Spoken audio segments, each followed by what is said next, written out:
Bien, bonjour à tous.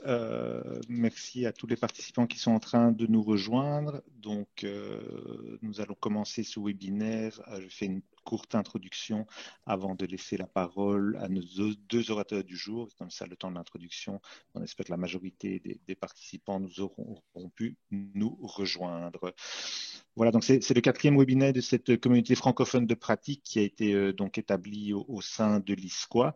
On a commencé l'année passée et donc on entame cette année malheureusement encore sous le signe du Covid par un nouveau webinaire qui est intitulé Dans quelle mesure nos établissements de santé sont-ils des organisations hautement fiables et quels enseignements de la gestion de la crise Covid tirés sur l'évolution des concepts et pratiques en gestion des risques dans les établissements de santé. Voilà, un titre très prometteur et qui a manifestement intéressé beaucoup de gens puisqu'on a, je pense, presque 250 inscrits à ce webinaire. Et donc, voilà, on est évidemment impatient d'entendre cet exposé qui sera réalisé par deux orateurs, donc les professeurs Philippe Michel et David Valla. Donc, rapidement, Philippe Michel est professeur en santé publique à l'université Claude Bernard Lyon. Il est par ailleurs président fondateur de l'Institut français de l'expérience patient. À Lyon, il est directeur de l'organisation de la qualité des risques et des usagers aux hospices civils de Lyon, deuxième CHU en France. Il a par ailleurs dirigé les enquêtes nationales en France sur les événements indésirables associés aux soins, qui s'appelle ENEIS, et il a contribué à l'aider à la traduction française du curriculum de l'OMS sur la sécurité des patients. C'est donc un grand expert sur la matière. Il a également présidé la Fédération nationale des structures régionales d'appui à la qualité et à la sécurité des soins jusqu'en 2013. À ses côtés, on a le professeur David Valla, qui est lui enseignant-chercheur en stratégie à Sciences Po Lyon. Il s'intéresse à la manière dont les organisations s'adaptent au changement. Dans cette optique, il a mené plusieurs études en France et au Japon, ce qui permet de comprendre par comparaison la dimension culturelle de l'appréciation de l'incertitude. Il travaille sur la pensée complexe développée par Edgar Morin et son adaptation au monde des organisations. Il est membre du bureau du réseau Intelligence de la complexité fondé par Edgar Morin et Jean-Louis Lemoigne et vice-président du Research Group on Collaborative Spaces, un living lab qui s'intéresse aux nouvelles formes de travail. Il est enfin co-responsable scientifique du projet Coping avec le professeur Philippe Michel que j'ai présenté juste avant et qui va nous être notamment présenté aujourd'hui dans le cadre de ce webinaire. Voilà, dans un instant, donc, je vais donc céder la parole à ces deux orateurs pour leur exposer. Si vous avez, et je ne doute pas que vous en aurez des questions à leur poser, vous avez un espace Q&R, donc il suffit d'insérer vos questions là. Je les suivrai tout au long du webinaire pour ne pas les interrompre pendant leur présentation et j'essayerai à l'issue de la présentation peut-être d'extraire les quelques questions clés à leur poser et qui pourront leur permettre alors d'apporter l'une ou l'autre précision et puis nous clôturerons ce webinaire. Voilà, sans plus attendre, je vais passer la parole aux orateurs. Merci à tous les participants de nous rejoindre et évidemment un énorme merci aux deux orateurs pour l'exposé de ce jour, à qui je cède donc la parole. Merci beaucoup, Denis. Merci de cette invitation. C'est un honneur et c'est un plaisir de venir partager finalement des réflexions que nous faisons dans le cadre d'un projet de recherche qui est financé par le ministère de la Santé en France et qui porte sur l'évaluation des différentes dimensions de la gestion de crise, que ce soit l'évaluation de la gestion par les établissements de santé dans les 4 CHU de la région Auvergne-Rhône-Alpes, de l'analyse de l'expérience patient pendant cette période de crise et également de tests de l'outil OMS d'évaluation de la préparation des établissements à la gestion de crise. C'est une réflexion que nous vous partageons, qui est interdisciplinaire, vous l'avez compris, à l'intersection notamment entre la santé publique et les sciences politiques, sur la gestion de crise dans les établissements de santé, sur leur capacité à faire face et les enseignements qu'on peut en tirer donc sur la gestion des risques.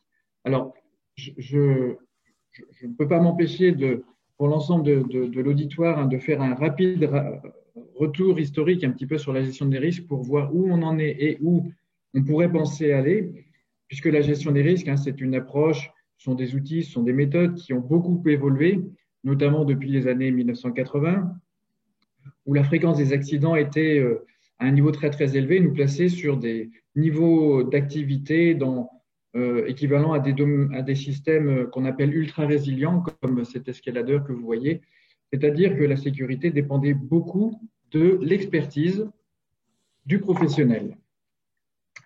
Et dans cette rapide révision historique, donc, on se place du côté du modèle canonique de la gestion des risques, hein, qui a été illustré par un livre assez fameux donc de Perrault, hein, sur les accidents normaux.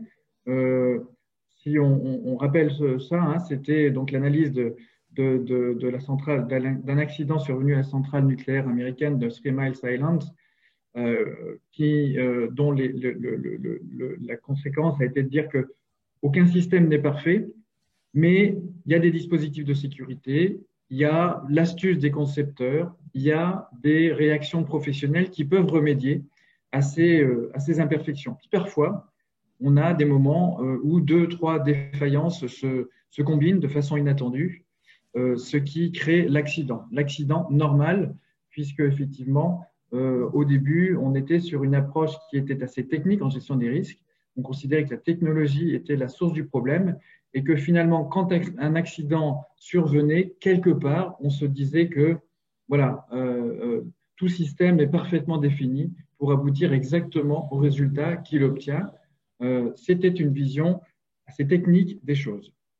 Et puis, dans la suite, le courant des sciences humaines, et notamment les psychologues, hein, ont fait converger la gestion des risques sur une approche plus centrée sur l'erreur humaine, considérant que l'individu est source de problèmes, et donc la naissance, bien évidemment, de ce qu'on connaît tous maintenant en gestion des risques, cette vision que nous a apportée notamment James Reason, qui, dans les années 80 également, hein, utilisait la métaphore des agents pathogènes pour dire que si on voulait éradiquer ou en tout cas diminuer le paludisme, savoir s'il fallait plutôt essayer de tuer les moustiques ou plutôt pas aller assécher les temps, c'est-à-dire aller à la source des problèmes, si je puis dire, en tout cas sur les facteurs qui sont profondément dans l'organisation et qui génèrent les erreurs humaines. Donc évidemment, cette réflexion de James Reason a débouché sur son fameux modèle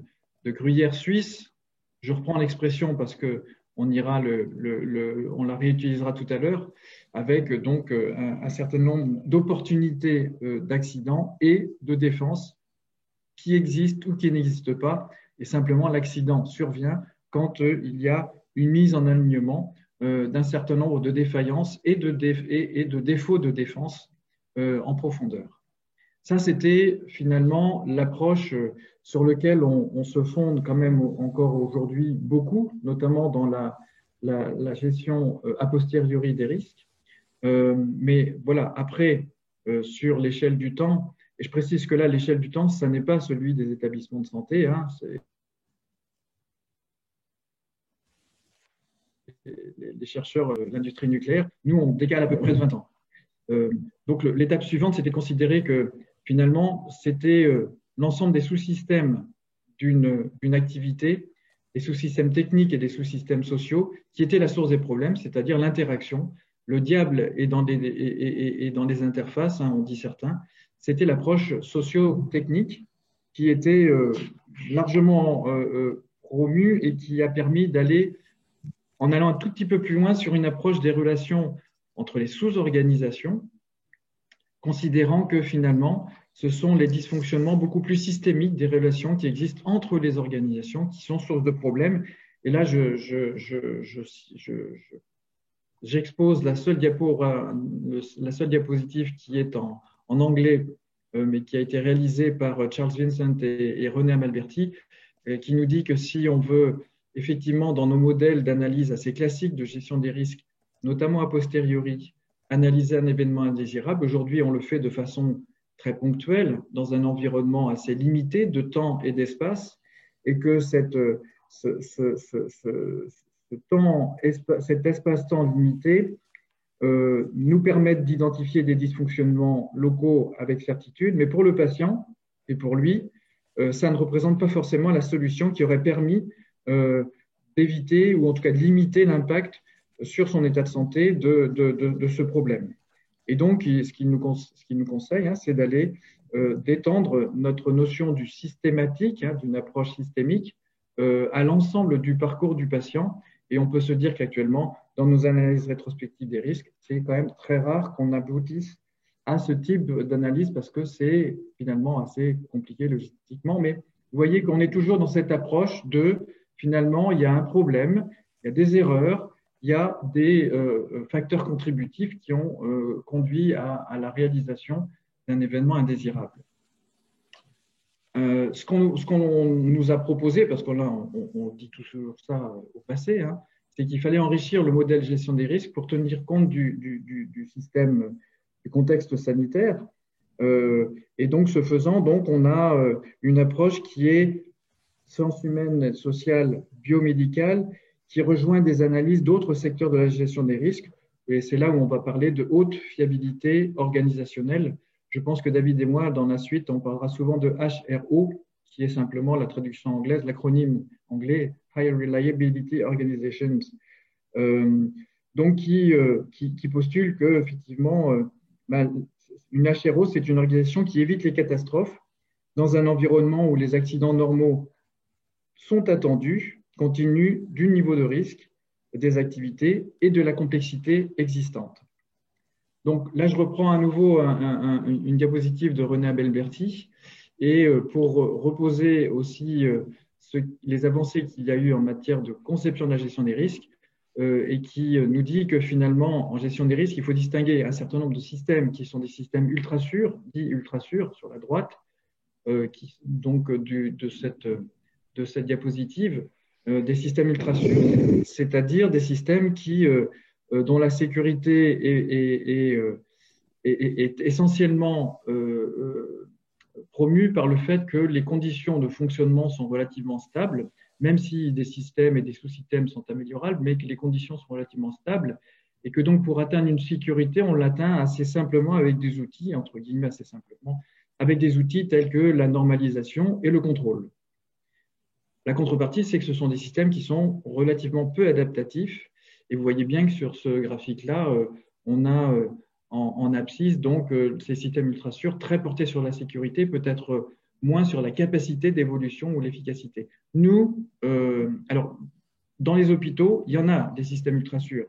Je prendrai la stérilisation, je prendrai la fabrication des poches de chimiothérapie. Il y en a des exemples d'ultra sûrs, mais de façon générale, on est plutôt dans des systèmes donc dits HRO parce que la fréquence des accidents est beaucoup plus importante. Les services cliniques sont HRO de fait. Qu'est-ce que ça veut dire? Ça veut dire qu'effectivement, ils sont nourris par un certain nombre de sous-systèmes qui sont très améliorables. Je prendrai simplement des exemples, les circuits du médicament, les dossiers du patient, le transport, les urgences vitales. Là, on voit bien une situation clinique autour de ça et on voit bien une situation qui est finalement relativement complexe à sécuriser parce qu'il faut apporter des améliorations conjointement sur tous ces sous-systèmes et qu'au final, pour tirer vers le haut et vers la droite, on voit bien qu'on est dans des conditions qui sont un petit peu compliquées de gestion. Le tout, en plus, dans des conditions d'activité instable, c'est-à-dire qu'au milieu, il y a quand même un patient qui va entraîner en particulier une forme d'instabilité. D'où cette notion de recours à d'approfondissement de ce que sont les HRO. Et là, je laisse la parole à David pour nous retracer cette…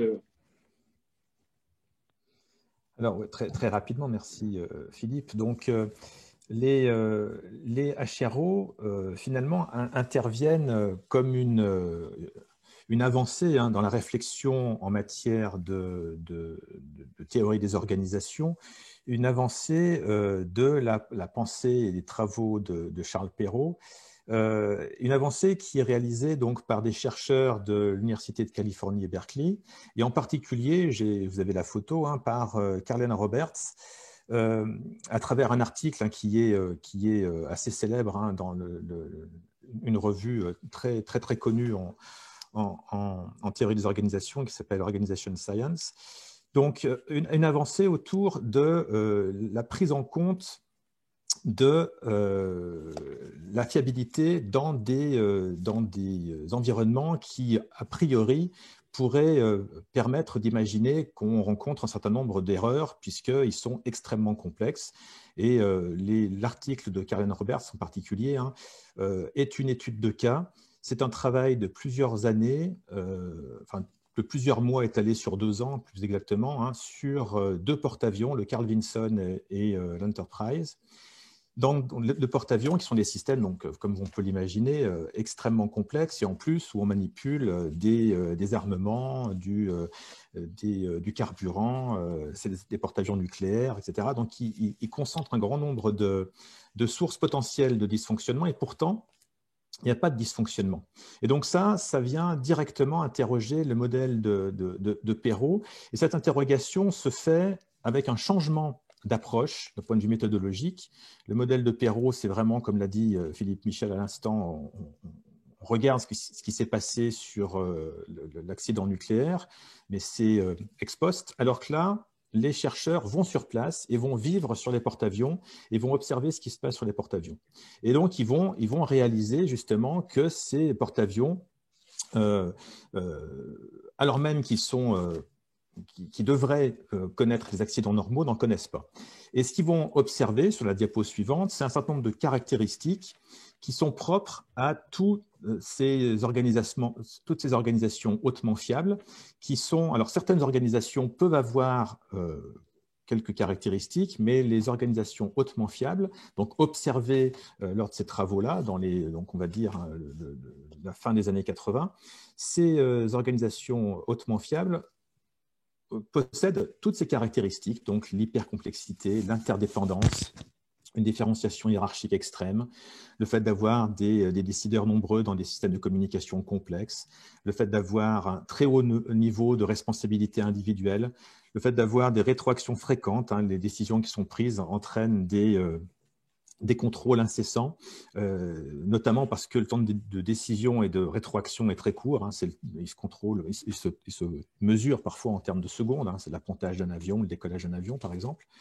Et le fait qu'on a des résultats qui sont simultanés et qui sont tous très sensibles. En même temps, on a des manipulations de munitions, en même temps, on a des manipulations de kérosène, et dans le même temps, on a des décollages, des atterrissages, etc. Et tout ça arrive au même moment, et pourtant, ça fonctionne. Et donc, ce constat-là permet de développer un nouveau modèle d'organisation qui est, dans un premier temps, vraiment basé sur l'observation, et on verra par la suite que ce modèle initial de l'école de Berkeley a évolué vers des recommandations. Et là, je laisse la parole à Philippe, parce que la question qui se pose, on a vu qu'il y a des caractéristiques qui peuvent être, qu'on peut retrouver dans les hôpitaux, mais est-ce que nos établissements sont des HRO ? Ce qui est souhaité, voire clamé, puisqu'effectivement, on voit bien que toutes ces caractéristiques que tu citais auparavant s'appliquent parfaitement aux établissements de santé, que de fait, la gestion de la sécurité doit passer, en tout cas, on considère que ça doit passer par ce type de modèle HRO. Donc, on a repris l'ensemble des caractéristiques HRO et on s'est posé la question de savoir si oui, on l'était ou sinon, on ne l'était pas.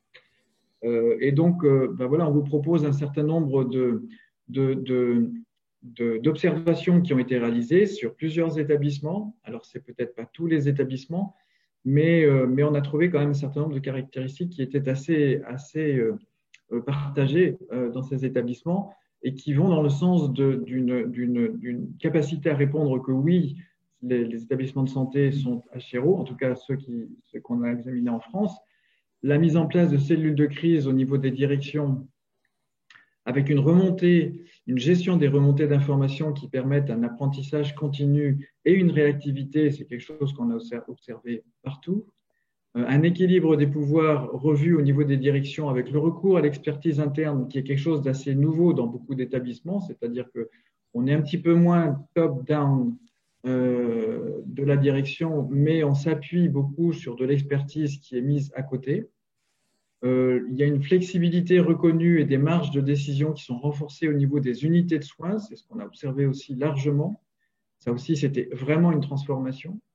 Une ouverture sur le territoire des établissements de santé, parce que tout seul, ils n'arrivaient pas à répondre à la demande. Une communication pour une création de représentation partagée du travail qui fait sens pour l'ensemble des agents. C'est, pour le coup, là, une caractéristique extrêmement importante et qu'on a retrouvée.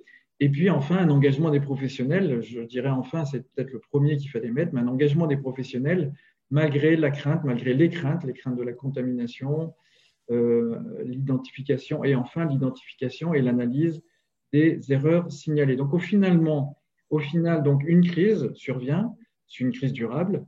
Elle entraîne de l'innovation managériale, une plus grande fluidité des rapports hiérarchiques, une perception de reconnexion avec le terrain et une circulation d'informations renforcée. Donc, on se dit, là, on est HRO. Clairement, c'est une capacité des établissements à faire face. Et de fait, les établissements ont fait face. Oui, mais non, malgré tout. Dans la première vague, on a vu qu'effectivement, la capacité à faire face s'est fait au détriment d'abord d'autres patients qui présentaient des maladies chroniques ou aiguës, mais avec des prises en charge qui ont dû être déprogrammées, repoussées, retardées, voire annulées. On avait aussi, on l'a bien connu, et je pense que c'est assez international, une communication politique et expertale qui était peu claire, un décalage entre des directives nationales et des outils disponibles, une tension entre centralisation et décentralisation dans la prise de décision qui était assez marquée, en tout cas au début, hein, le temps de se remettre pour le coup sur le pont. Une défaillance de la démocratie sanitaire, ça aussi c'est une limite assez majeure. Hein. Les représentants d'usagers ont été très peu associés à cette gestion de crise, en tout cas pour la première vague. Un sentiment d'inadéquation entre la vision et les décisions de la direction et puis les difficultés du terrain. Ce n'est pas spécifique à une crise, mais encore une fois, la crise exacerbe tous les dysfonctionnements. L'encadrement intermédiaire qui était fortement sous pression et d'autant plus sous pression que le management se faisait souvent à distance à cause du télétravail pour un certain nombre d'activités. Ensuite, une perception du terrain sur une surcharge informationnelle et une communication horizontale insuffisante. Des chaînes d'approvisionnement, là aussi on va clairement identifier complexes et défaillantes sur les équipements de protection, sur les respirateurs, sur les médicaments, etc. Et puis une gestion des renforts qui était souvent très appréciée, pas toujours utile, souvent complexe en étudiants, personnel non formé ou externe, notamment quand il a fallu renforcer les lits en réanimation. Ça, c'est des constats qui vont là, pour le coup, à l'encontre d'une capacité des établissements à se situer dans cette définition HRO. Sortie de la première vague, une difficulté à gérer la sortie de crise, à gérer notamment l'abattement des professionnels, encore renforcé par le télétravail. Et puis, on peut le dire quand même, une sortie de crise qui est sans réelle préparation de la seconde vague. Il y a eu des rétex qui ont été réalisés dans des établissements, dans les services, etc. Ça n'a pas été systématique. Et de fait, quand la deuxième vague est arrivée, on n'y était pas prêt. Avec donc une augmentation d'un certain nombre de problématiques ou la création de nouvelles. La résilience, donc, avec les difficultés rencontrées qui avaient diminué, la diminution de la disponibilité ou de la motivation de personnel et la moindre acceptabilité des programmations. Voilà, c'est une série de caractéristiques qu'on voulait partager avec vous. Je ne sais pas si tout le monde se reconnaît là-dedans, mais en tout cas, on a considéré qu'elles étaient quand même assez largement partagées, ce qui fait que ça nous amène à dire que voilà, il y a un changement de contexte aujourd'hui. Il y a un changement de contexte qu'il faut prendre en compte, assez largement, mais aussi évidemment pour notre domaine de la gestion des risques qui regroupe quand même beaucoup de choses et qu'on met en lien avec, vous l'avez compris, avec la capacité de l'organisation à faire face. Parce que la question d'aujourd'hui, compte tenu du fait qu'on a bien conscience que ça n'est vraiment pas terminé, c'est quelle identité pour les établissements de santé dans le futur? Qu'est-ce qu'on attend des établissements de santé à l'avenir? Est-ce qu'on attend et est-ce que les professionnels de santé attendent un retour à la normale, comme on l'entend de temps en temps? Est-ce qu'on a assez conscience du fait que les gens n'attendent que la fin pour revenir comme avant? Ou alors d'autres qui disent ça ne sera plus jamais comme avant. Donc, quelle identité on veut pour les établissements de demain? En fait, ce qu'il faut se dire, c'est que, et ce qu'on a envie de partager avec vous, c'est que le Covid-19, c'est juste une répétition générale. C'est une répétition générale d'un monde qui est vraisemblablement qui va se contracter, hein, avec des interdépendances qui vont être très fortes et puis des crises majeures qui vont s'enchaîner très certainement, qu'elles soient migratoires, infectieuses, climatiques, etc. Mais finalement, on arrive dans une modalité de gestion de nos crises qui va devoir se pérenniser. Donc, ce n'est pas comme avant, c'est pas non plus jamais comme avant, mais c'est juste quels enseignements en tirent parce qu'il faut qu'on apprenne à vivre avec ces crises. Donc, c'est une prise de conscience qui est douloureuse. C'est une prise de conscience qui est douloureuse parce que, et c'est encore renforcé par le constat de l'impréparation, on veut dire, qu'on a connu pendant cette crise-là, une impréparation qui était due à un défaut majeur, nous on l'appelle comme ça, de culture de sécurité, au sens systémique du terme, ça va de l'État jusqu'au niveau des établissements de santé. La non-appréhension de la dimension systémique des problèmes. Pourquoi est-ce qu'on n'a pas de masque à un moment donné ou de pays? Pourquoi est-ce qu'on n'est pas capable d'en acheter? Pourquoi est-ce qu'on n'est pas en capacité de les distribuer de façon que l'on considérerait comme étant équitable? De la même façon pour les médicaments, pour l'offre de soins aussi. Pour l'isolement ou la fermeture des frontières, on peut comme ça identifier un grand nombre de sujets qui sont des sujets non appréhendés avec une impréparation majeure qui est peut-être liée au fait qu'on n'a pas forcément, on ne pouvait pas anticiper, mais on n'a pas réagi au moment où on aurait pu réagir parce que notamment il y avait une absence de vision prospective dans la gestion de crise. Je ne sais pas, mais en France, il faut regarder autour de nous qui a eu cette vision prospective qui nous permettait de dire, quand des décisions étaient prises, l'impact et les boucles de rétroaction, comme disait David tout à l'heure, qu'il y aurait. Je ne suis pas sûr qu'il y en ait beaucoup, ce qui fait qu'on aboutit à des solutions globales, alors que de plus en plus, on se rend compte qu'on pourrait avoir des approches populationnelles qui seraient peut-être plus adaptées. Aujourd'hui, dans certains territoires, il faut confiner 10 000 personnes pendant un mois pour éviter une hospitalisation. C'est quand même quelque chose qui peut poser question et qui signifie simplement qu'une appréhension globale de la crise doit nous amener à se poser un certain nombre de questions d'anticipation et surtout de faire face.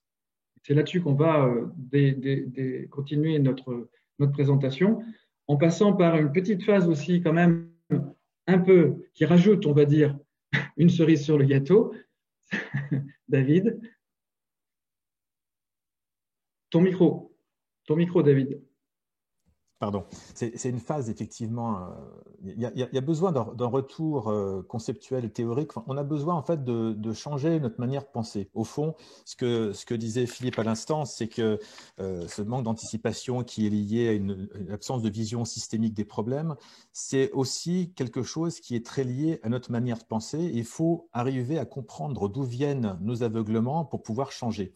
Et pour comprendre d'où viennent nos aveuglements, on a par exemple on peut avoir l'aide d'un philosophe qui est aussi mathématicien, qui s'appelle Nassim Nicolas Taleb, qui a donc décrit le phénomène des signes noirs. Alors qu'est-ce que c'est qu'un signe noir? C'est un événement qui est non anticipé, un événement qui a de très faibles probabilités d'advenir, qui pourtant advient et qui en plus a des conséquences majeures.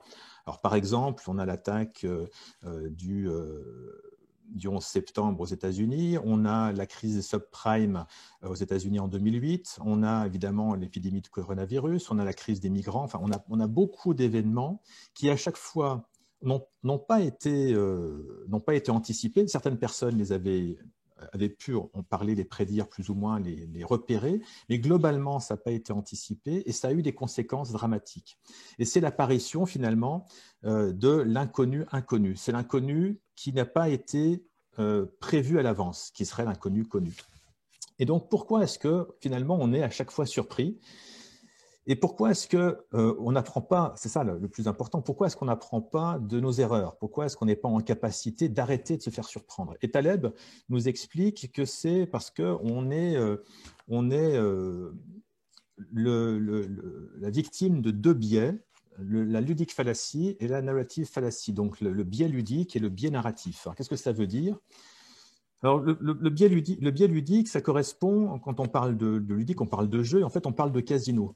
Et il prend l'exemple des casinos qui sont des endroits où on a une capacité à maîtriser l'incertain, l'inconnu, de façon très forte. Un casino gagne de l'argent parce que précisément les probabilités sont parfaitement maîtrisées par les personnes du casino, qui contrôlent l'environnement. Donc l'environnement est contrôlé et les probabilités sont contrôlées. Donc on contrôle tout et on gagne de l'argent. Il n'y a pas de surprise dans un casino pour les organisateurs.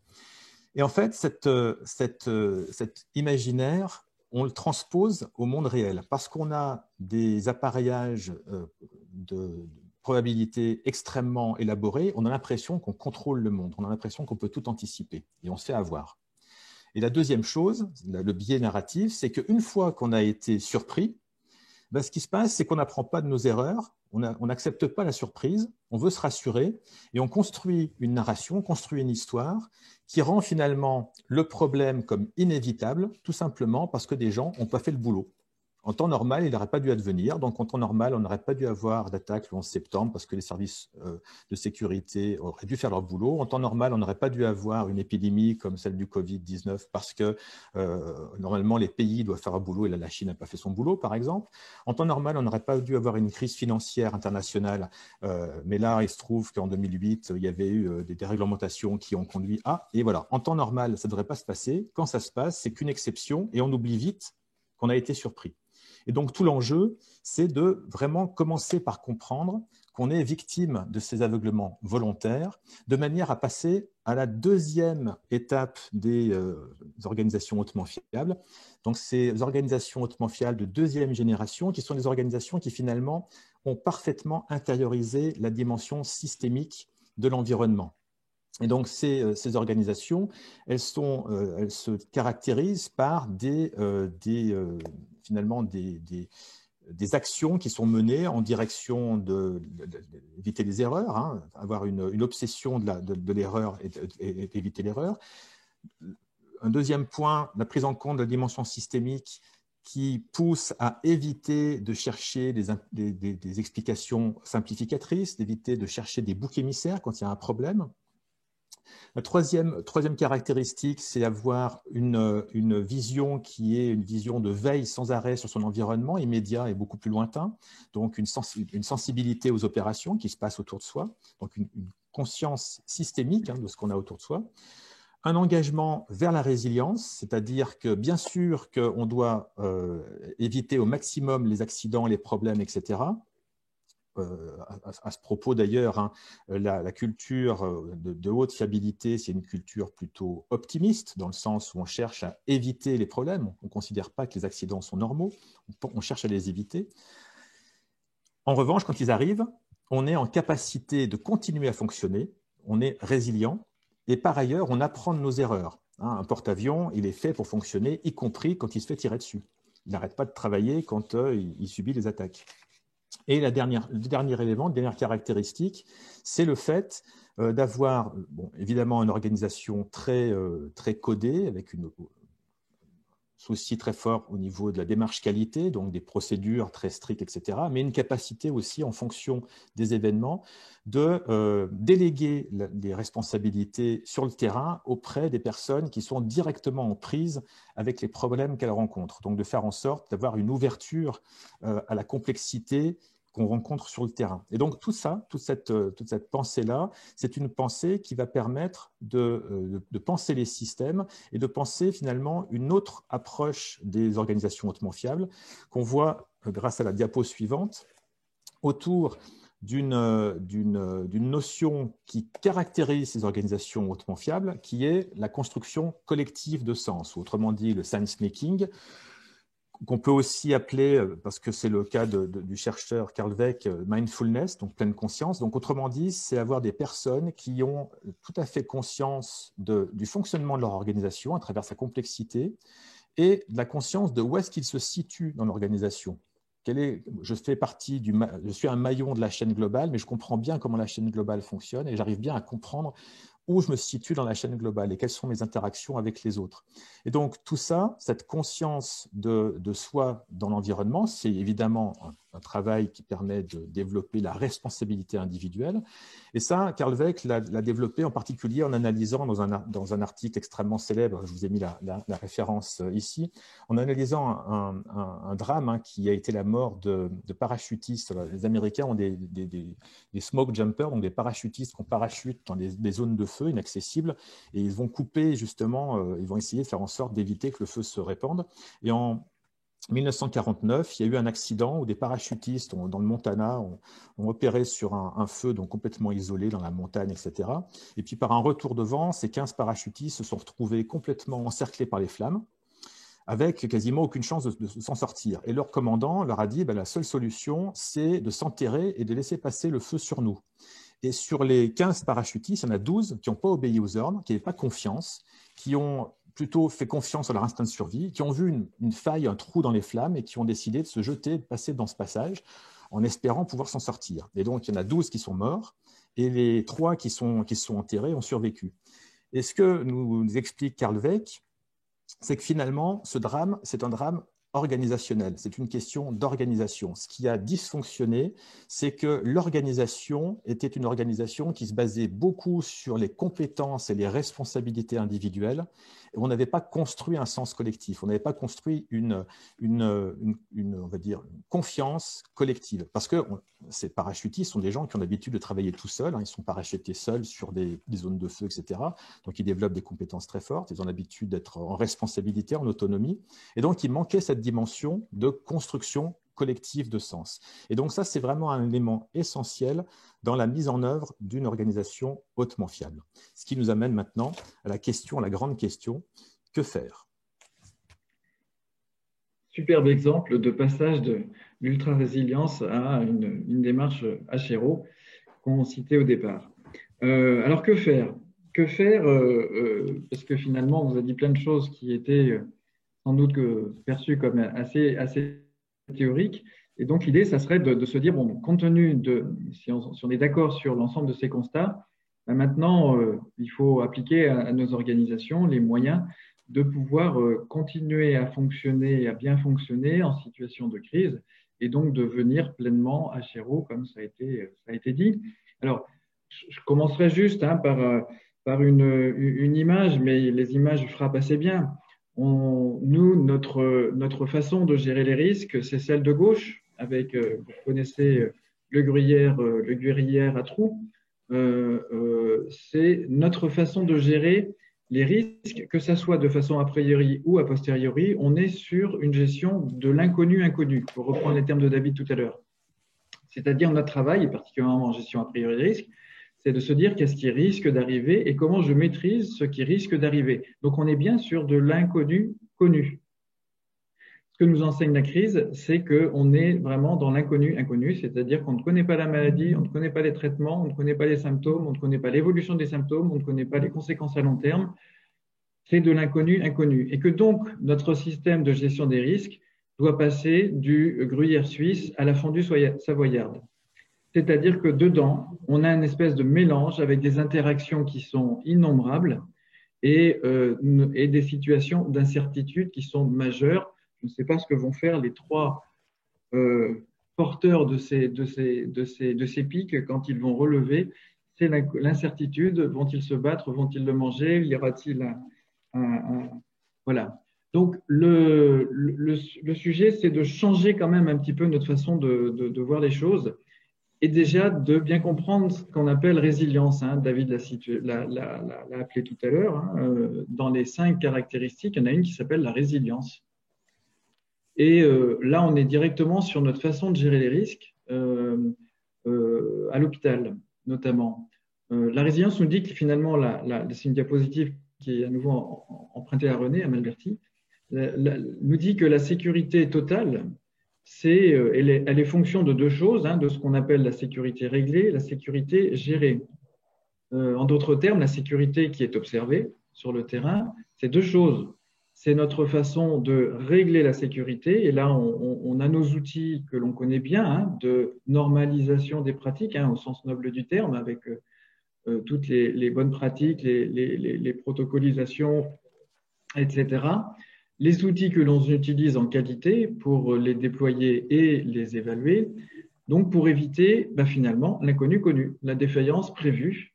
Et on est donc de l'ordre d'une sécurité qui est relativement normative, basée sur des technologies, sur la réglementation qui est importante, notamment en France, sur le management, bien évidemment, qui prend une place de plus en plus importante, mais qui est un management par la qualité avec voilà, toute la capacité à gérer une sécurité réglée. Mais on s'aperçoit, j'espère que vous nous suivez dans cette réflexion, il nous manque l'autre parfois, qui est donc cette fameuse sécurité gérée, qu'on va appeler résilience, hein, qui vise à la gestion de la défaillance, celle-ci imprévue, avec une sécurité qu'on va appeler du coup une sécurité adaptative et qui va être basée sur l'expérience humaine.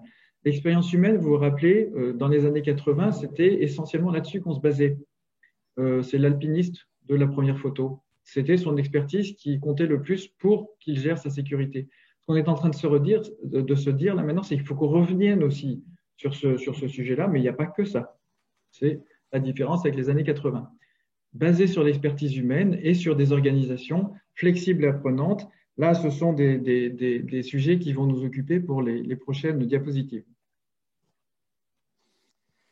Alors oui, l'enjeu finalement, c'est un enjeu qui va consister à désapprendre, on l'a un petit peu abordé avec Nicolas Taleb, mais à désapprendre nos réflexes habituels, nos modes de pensée habituels, pour essayer de rentrer dans des modes de pensée qui sont des modes de pensée plus systémiques, mais qui ont rien d'évident parce que globalement, dans notre culture, dans nos cultures scientifiques, hein, la pensée cartésienne, la pensée positiviste, c'est le mode traditionnel de construction de la connaissance. Et une approche plus orientée sur le système, c'est quelque chose qui est, on va dire, qui est moins habituel.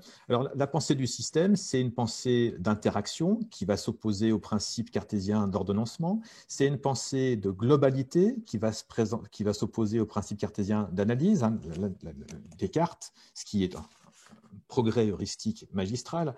Il développe l'analyse, c'est-à-dire un problème complexe, on le découpe, on l'analyse, littéralement on le découpe en sous-problèmes qu'on va essayer de régler. Donc c'est quelque chose qui est absolument essentiel pour la construction des connaissances, bien sûr, mais qui, face à un problème systémique, n'apporte pas de réponse. Donc, il faut trouver une manière de penser différente. Le système, c'est aussi quelque chose qui nous pousse à penser l'organisation. On voit l'organisation en général comme une structure. Une organisation, ce sont des murs, mais ce sont aussi des services, ce sont des fiches de poste, ce sont des gens qui sont formés dans des universités avec des disciplines qui sont séparées. Donc, une organisation, c'est ça, mais l'organisation, c'est aussi un processus. C'est aussi quelque chose qui s'adapte au changement, qui s'adapte en continu à des modifications de l'environnement. Et donc, cette vision de l'organisation comme processus, c'est vraiment la vision des HRO, c'est la vision de l'adaptation au changement, mais ce n'est pas une vision qui est immédiate dans notre imaginaire, dans nos représentations. Et le dernier point, enrichir la pensée cartésienne avec l'idée de système, c'est aussi l'idée de complexité, parce qu'au fond, l'inconnu-inconnu, il provient de l'interaction dans le système. Il provient de justement l'impossibilité de tout prévoir, de tout contrôler. Et c'est cette complexité qui déjà avait été perçue, donc sur la diapo suivante, on le voit bien, par Blaise Pascal, donc à peu près 30 ans après Descartes. Pascal déjà remettait en question on va dire, la pensée cartésienne. Ce n'est pas une remise en question définitive, c'est plutôt une complémentarité. Pascal, il expliquait « Je tiens impossible de connaître les parties sans connaître le tout, non plus que de connaître le tout sans connaître particulièrement les parties. » Autrement dit, l'analyse, c'est intéressant, mais l'analyse nous fait perdre la richesse, la compréhension du système. Et donc, pour arriver à revenir dans cette pensée systémique, on a la possibilité, heureusement, de pouvoir faire référence à des auteurs existants, en particulier à Édgar Morin. Alors, revenir dans la pensée systémique, ce n'est pas forcément réapprendre quelque chose d'autre, parce que je pense que tout le monde a une sensibilité à la pensée systémique, parce que dans la vie professionnelle, on se rend bien compte qu'il y a des éléments qui sont d'ordre systémique, sauf qu'on a du mal à pouvoir les exprimer clairement, d'où l'intérêt, d'où l'importance d'avoir une théorie qui permette d'asseoir son expérience et de bâtir sur cette théorie. Et donc, Edgar Morin, pendant les 40 années de rédaction de son ouvrage majeur dans 6 volumes, La méthode, il a développé une pensée complexe qui repose sur 3 principes, qui sont des principes que vous rencontrez dans la vie professionnelle tout le temps. Le principe dialogique, qui consiste à dire qu'on peut avoir des idées opposées en ayant tous les 2 raison. C'est ce qui se passe dans un hôpital, quand on a une logique gestionnaire et une logique financière, si vous voulez, et une logique de soins. Elles ont des points de vue qui sont opposés sur un certain nombre de choses, et pourtant, elles ont besoin de fonctionner toutes les 2. Il n'y en a pas une qui va prendre le pas sur l'autre, elles ne peuvent pas fonctionner l'une sans l'autre. Donc c'est ça vraiment le principe dialogique, et ce principe dialogique, on le rencontre. Le principe de récursion organisationnelle, il est à l'opposé de la causalité simple cartésienne, hein, une cause produit un seul effet. Vous vous rendez bien compte, on se rend bien compte que par exemple, quand on met en place une démarche qualité, on pense à des principes, on les met en pratique, et puis en fonction de la pratique, on modifie les principes, on modifie les processus, on modifie les procédures. Et en modifiant les procédures, on modifie même la personne qui a pensé les procédures. Elle a un point de vue différent sur ces procédures. Donc on est sans arrêt dans des processus récursifs. Et le 3e principe de la pensée complexe, c'est le principe hologrammatique, qui consiste à dire qu'on est la partie d'un tout. Je suis dans mon organisation, je suis une partie de mon organisation, mais l'organisation est aussi en moi. Les valeurs de l'organisation sont en moi. Et donc, mon action dans l'organisation contribue à changer l'organisation, contribue y compris à changer ses valeurs, et ces valeurs contribuent également à me changer. Donc, on a une interaction sans arrêt entre le tout et la partie, ce qui renvoie fortement à l'idée de construction de sens dont on a parlé tout à l'heure, de sense-making, et ce qui renvoie bien évidemment à la question de la formation sur laquelle on aura l'occasion de revenir. Sur ces questions épistémologiques, au final, si on veut avoir une représentation, enfin un modèle assez simple pour figurer les choses, pour en discuter, on peut emprunter le modèle élaboré par l'anthropologue Claude Lévi-Strauss dans La pensée sauvage, quand il oppose finalement 2 modèles, des archétypes, parce que dans la réalité ils sont complémentaires, mais 2 archétypes, l'archétype de l'ingénieur et l'archétype du bricoleur. En gros, ce qu'il explique, Lévi-Strauss, c'est que pendant le néolithique, il n'y avait pas de pensée scientifique, le positivisme n'existait pas, on n'avait pas Descartes, on n'avait pas Auguste Comte, etc. Pourtant, on a quand même fait des découvertes, et on a fait des découvertes en bricolant. Donc, on a 2 modèles de construction de la connaissance, un modèle qui est celui de l'ingénieur. Le modèle de l'ingénieur, c'est celui qui, donc positiviste, c'est celui qui va rassembler qui va construire ce qu'il veut réaliser dans sa tête, qui va rassembler ensuite tous les moyens pour y arriver autour de lui, donc les outils, les matières premières, etc., et qui ensuite va enclencher le processus de construction, qui va réaliser ce qu'il cherche à réaliser. Alors que le bricoleur, lui, il va avancer pas à pas, il va construire chemin faisant en fonction de ce qu'il rencontre, en fonction des outils qu'il a sous la main, en fonction des matières premières qu'il a sous la main, dans une perspective très constructiviste. Donc on a 2 modèles, un modèle positiviste, un modèle constructiviste, qui sont une fois encore complémentaires, il ne s'agit pas de les opposer de manière artificielle, mais ce qu'on voit bien, c'est que le modèle positiviste, qui est le modèle quand même très largement répandu dans les sciences occidentales en particulier, c'est un modèle qu'on peut représenter par cet échiquier, c'est un modèle où on cherche à tout maîtriser, où on cherche à enlever le facteur humain. On se renvoie à la pensée cartésienne. La pensée cartésienne sépare le sujet de l'objet. On laisse le sujet à la religion. L'objet, nous, c'est ce qui nous intéresse. On va travailler sur l'objet. Donc, dans la pensée cartésienne, tout ce qui est de l'ordre de l'humain, donc tout ce qui est de l'ordre du systémique finalement, tout ce qui est de l'ordre de l'inconnu, on le met de côté.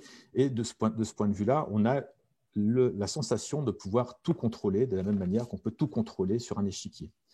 En revanche, quand on est dans une pensée plus constructiviste, finalement, on n'a pas le contrôle de l'environnement. L'environnement nous échappe, de la même manière que le surfeur ici, il ne contrôle pas la vague. En revanche, sa maîtrise personnelle, donc sa capacité à être formé, à avoir développé ses capacités, lui permet de surfer la vague. Donc il ne contrôle pas la vague, mais il peut se contrôler lui-même, il peut maîtriser lui-même son geste parce qu'il a été formé et parce qu'il a une conscience évidemment très forte de son environnement et de son écosystème. Merci David. Je crois que l'image est frappante, c'est-à-dire qu'on a tous à devenir ingénieurs, on l'est d'ailleurs, hein, de par notre formation, qui est peut-être un peu trop cartésienne, et on y reviendra maintenant dans cette conclusion, et des bricoleurs. Alors c'est vrai que on le met quand même entre parenthèses, des artisans, en tout cas des personnes qui ont conscience du fait qu'on ne maîtrise pas tout dans notre environnement et que malgré tout, il faut continuer à avancer et rester positif. C'est Ça n'a rien à voir avec le positivisme, mais c'est de rester positif. Et donc, effectivement, notamment l'ingénieur découpe le gruyère en tranches, et puis pour trouver les solutions aux problèmes, alors que maintenant, on se dit qu'on aura du mal à découper la masse gluante de la fondue, et que pourtant, c'est là-dessus qu'il faut qu'on travaille. Alors comment c'est juste des pistes à creuser, hein, puisque d'abord, il nous reste très peu de temps. Évidemment, il faut qu'on continue à développer les leviers d'une organisation apprenante. Et se rendre compte que notre organisation, hein, l'hôpital, c'est un processus de rééquilibrage permanent. Ce n'est pas une structure figée. Elle n'arrête pas d'évoluer, cette structure qui est l'hôpital. Et donc, devant cette évolution permanente, il y a un point qui est majeur, qui est celui de la gestion des connaissances. Ça, c'est ce que nous enseignent toutes les théories de l'organisation apprenante. Pour mieux prendre des décisions, il faut développer de nombreux outils et de méthodes. On en a déjà beaucoup. Les analyses d'événements, les débriefings, les rétextes structurés, le lean management, la gestion documentaire, tout ça, ça concourt à mieux gérer les connaissances dans un monde où effectivement ça évolue très vite et il faut garder la mémoire de ce qui se fait. Il y a beaucoup de turnover aussi, c'est un autre argument, etc. Et donc, dans ces leviers, en fait, il y en a 5. Il y a plusieurs auteurs, hein, qui travaillent sur le sujet, Nonaka, Argyris. Voilà, j'ai pris celui de Peter Singer qui nous dit que finalement, il y a 5 leviers. Et notamment, il nous dit le 5e est particulièrement important. On va l'appeler la 5e discipline. Alors, ces 5 leviers, de mon point de vue, ils sont quand même tout à fait opérationnels et pertinents pour les établissements de santé. Et pour reprendre un certain nombre de concepts donnés auparavant, le dialogue, Edgar Morin, savoir relier les individus ensemble, ça recouvre beaucoup de choses. J'en mettrai simplement une en exergue, c'est-à-dire quand on constitue nos groupes de travail pour essayer d'arriver à améliorer quelque chose, très souvent on coopte, on se met entre copains. Puis quand il y a quelqu'un qui gêne un peu, qui est un peu poil à gratter, on va plutôt le mettre de côté. Et ce qu'on se dit là, finalement, c'est que peut-être qu'on pourrait remettre ça de temps en temps en perspective, parce que ça permet, hein, c'est pas parce que j'ai raison que l'autre a tort. Globalement, c'est ça qu'il faudrait arriver à se dire, que la prise en compte de l'ensemble des points de vue est importante. Évidemment, ça regroupe plein d'autres choses, hein, mais c'est ce que je voulais mettre en exergue. La maîtrise personnelle, l'aptitude personnelle à apprendre, le désir de s'engager, le maintien de l'énergie au service de la mission, c'est un des leviers aussi des organisations apprenantes. Et là, c'est toute la politique RH qui est questionnée. Les représentations et les images sont importantes puisque c'est elles qui constituent une partie de notre comportement. Hein, je fais référence à la caractéristique hologrammatique, hein, de Morin. Les travaux, quelquefois, qu'on voit d'un petit peu loin, d'un petit peu haut sur ce qu'on appelle la marque dans les établissements de santé, sur tout ce qui constitue en tout cas les valeurs et missions dont on se dit que c'est peut-être un peu éloigné du terrain. Ben non, finalement, ça ne l'est pas tant que ça, puisque effectivement, on est tous quand même un peu façonnés et notre comportement façonne également cette marque. La vision partagée de la stratégie et des missions, est-ce qu'on a une image partagée du futur? Est-ce que quand on réorganise, quand on fait des projets de service, on va considérer que notre point de vue, certes, il est important, notre propre intérêt, certes, il est important, mais il est de toute façon au service d'une stratégie d'établissement. Et puis donc, pour finir et lever l'inconnu, c'est la 5e discipline, c'est laquelle? Eh bien, c'est la pensée systémique. On y revient. La pensée systémique, moi je prendrais juste pour donner une autre image, parce que ce n'est pas simple à comprendre aussi ce sujet-là, la pensée systémique, c'est l'image de l'orage que j'aime bien. Quand vous voyez, on le sait assez naturellement, quand vous voyez le ciel qui s'assombre, les nuages qui s'accumulent, le vent qui se lève, les feuilles qui commencent à voler, on sait qu'il va y avoir un orage. Et en même temps, dans sa tête, on se dit que à plusieurs kilomètres de distance, va y avoir des écoulements d'eau en fonction de l'importance de l'orage qui vont se créer, qui peuvent créer des dangers. On sait également qu'à distance de l'orage, le soleil reviendra, etc. Ça, c'est la pensée systémique, c'est-à-dire la capacité à comprendre dans un seul moment ce qui se passe maintenant et ce qui va se passer juste après. Et ça, pour ça, il faut se former, il faut s'exercer, et ça sera la dernière diapositive de cette présentation.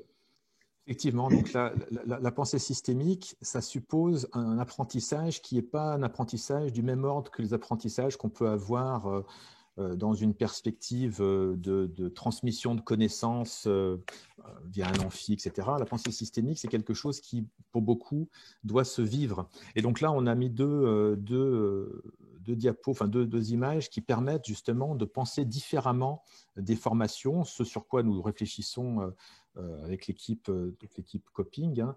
Penser différemment des formations. Donc là, sur l'image de gauche, vous avez une ville afghane artificielle construite en Californie. Pourquoi? Parce que les Américains, pendant la guerre d'Afghanistan, se sont rendus compte à un moment qu'ils n'étaient pas du tout capables de conduire du combat urbain. Et ils avaient complètement oublié leur expérience, qui était assez ancienne, hein, du combat urbain qu'ils avaient pu avoir, par exemple, au Vietnam. Et donc, il a fallu qu'ils réapprennent ce combat urbain qui est qui est plein d'incertitudes. Et pour réapprendre le combat urbain, mais il a fallu remettre en place des simulations qui sont des simulations où précisément l'objectif de la simulation, c'est de produire l'incertitude. Donc, ce n'est pas des simulations où les gens savent à quoi ils vont s'attendre. Ils sont sans arrêt mis dans une situation où ils vont être surpris et ils apprennent de leur surprise et de leur réaction. Et le deuxième exemple hein, d'outils pour développer une pensée systémique, c'est le jumeau digital. Donc, les jumeaux digitaux, c'est des choses qui sont développées en médecine, qui sont développées par les ingénieurs, etc., mais qui peuvent aussi être développées dans le fonctionnement d'une organisation ou d'un hôpital, de manière à pouvoir comprendre les interactions entre les différents services et voir les phénomènes d'émergence, c'est-à-dire une caractéristique des systèmes et des émergences, c'est le fait qu'il arrive des choses qui sont au départ pas présentes dans le système. C'est l'interaction qui révèle ces choses-là. Donc, à travers ces formations-là, à travers ces approches-là de la formation, sous forme de simulation, on peut sensibiliser à la question de la pensée systémique qui nous semble être vraiment à la base du fonctionnement des organisations hautement fiables. Merci à tous pour votre attention. Merci beaucoup. Donc, on espère que cette conférence qu'on avait conçue sur un mode un peu inspirant, c'est-à-dire assez conceptuel, mais qui est censé élargir les esprits, qui ne répond pas à toutes les questions, on est bien conscient. D'ailleurs, ces questions-là, on se les pose et on va continuer à se les poser dans le cadre du projet de recherche pour essayer d'avancer. Ça fera peut-être l'objet d'une conférence prochaine. Peut-être, Denis, je te laisse la parole. Oui, merci, un tout grand merci pour cet exposé qui effectivement était très très intéressant. Plusieurs commentaires ont été laissés allant dans ce sens. Je pense que c'est clairement différent des premiers exposés qu'on a pu avoir dans le cadre de cette communauté francophone pratique, mais je pense qu'effectivement il était très inspirant et a permis de beaucoup réfléchir à des choses qu'on pouvait faire par la suite. Il est 15h58, donc le webinaire est prévu jusqu'à 16h, donc on n'aura pas réellement le temps d'aborder les questions. On a quelques-unes, mais je pense il y a déjà beaucoup de matière qui est laissée ici, et comme ça a été répondu dans le chat et dans le QR, la présentation sera mise à disposition sur le site de l'ISQUA, et donc ça permettra aussi à chacun de pouvoir repasser sur les éléments qui l'ont intéressé et éventuellement revenir vers les organisateurs et les orateurs. Je pense que s'il y a des commentaires ou des questions, on peut toujours envisager ça, quitte à effectivement proposer dans le cadre de cette communauté francophone pratique, peut-être par la suite, peut-être un nouvel échange, un nouvel espace de discussion et d'échange autour de ces éléments-là, parce que je pense effectivement il y a énormément de matière. J'aurais moi-même pas mal de questions à poser, mais voilà, je vais me restreindre également puisque le webinaire est pratiquement fini. Donc voilà, donc juste avant de clôturer ce webinaire, une petite information pour ceux qui seraient intéressés. Le prochain webinaire de la communauté francophone de pratique de l'ISQUA se tiendra le mercredi 2 juin de 15 à 16 et on n'y abordera pas un aspect de la gestion des crises qui est la gestion des événements indésirables à travers différentes expériences et réflexions là aussi qui ont pu avoir lieu tant dans des pays d'Afrique du Nord que dans des pays européens ou anglo-saxons, et à travers notamment les différents différentes méthodes et méthodologies qui peuvent être utilisées, mais aussi des aspects liés à la culture juste ou à la protection juridique de ce type d'activité. Voilà, donc une série de thématiques qui seront abordées début juin. Je terminerai en remerciant encore une fois les orateurs pour cet excellent exposé et tous les éléments qui étaient dedans, je pense très intéressant, et à remercier évidemment tous les participants d'avoir été parmi nous pour aujourd'hui. Et donc, vous donne rendez-vous à tous le 2 juin pour le prochain webinaire de la communauté francophone de pratique. Un tout grand merci à tous et bon après-midi.